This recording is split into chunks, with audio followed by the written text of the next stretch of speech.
Hi అండి, welcome back to my channel. ఇక్కడ వచ్చేసి నేనైతే కర్రీ ప్రిపేర్ చేస్తున్నాను.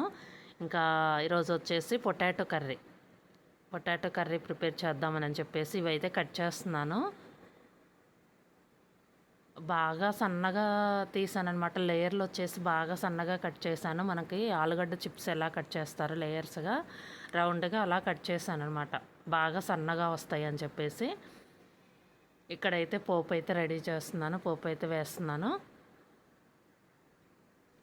ఇంకా కట్టర్తో అయినా కట్ చేయొచ్చు, కానీ ఇంకా ఎక్కువ కట్ చేయలేదన్నమాట. పొటాటోస్ వచ్చేసి 2 కట్ చేశాను, కొంచెం పెద్ద సైజు.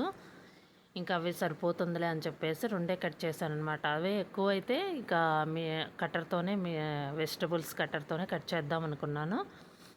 ఇక్కడైతే పోపు అయితే వేసేసి ఇంకా ఒకసారి ఆనియన్స్ పొటాటోస్ 2 ఒకేసారి వేసేసాను.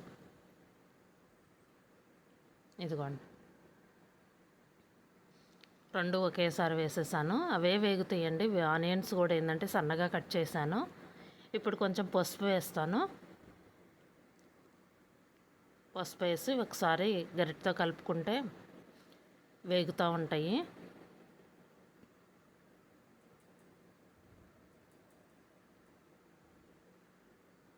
ఓ పక్క రైస్ అయితే రెడీ అవుతుంది. ఇంకా నేను కర్రీ అయితే ఇలా ప్రిపేర్ చేస్తున్నాను. పొటాటో ఫ్రై చాలా బాగుంటుందండి. పిల్లలు కూడా ఇష్టపడతారు. పొటాటో ఫ్రై వచ్చేసి ఫ్రై కూరలు ఎక్కువ ఇష్టపడతారు. కానీ ఇంకా నేను ఎక్కువ పులుసు కర్రీలు ఎక్కువ చేస్తుంటాను, హెల్త్కి మంచిది కదా అని చెప్పేసి. అలా కూడా తింటుంటారు బాగానే. ఇంకా కొంచెం అయితే వేగిందండి. సాల్ట్ అయితే వేస్తున్నాను. కొంచెం సాల్ట్ వేస్తే ఇంకొంచెం వేగుతుంది అనమాట, తొందరగా వేగిపోతుంది. కొద్దిగా వేగిన తర్వాత నేను ఇంకా కారం కూడా వేసేస్తాను.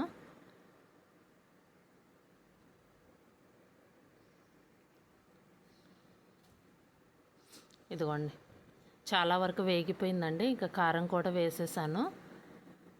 మొత్తం కర్రీ వేగిపోయిందనమాట. ముక్కలు వచ్చేసి బాగా వేగిపోయినాయి.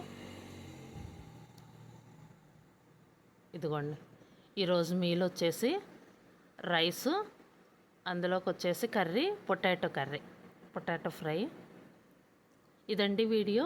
ఈ వీడియో కనుక మీకు నచ్చితే లైక్ చేయండి, షేర్ చేయండి. Thank you.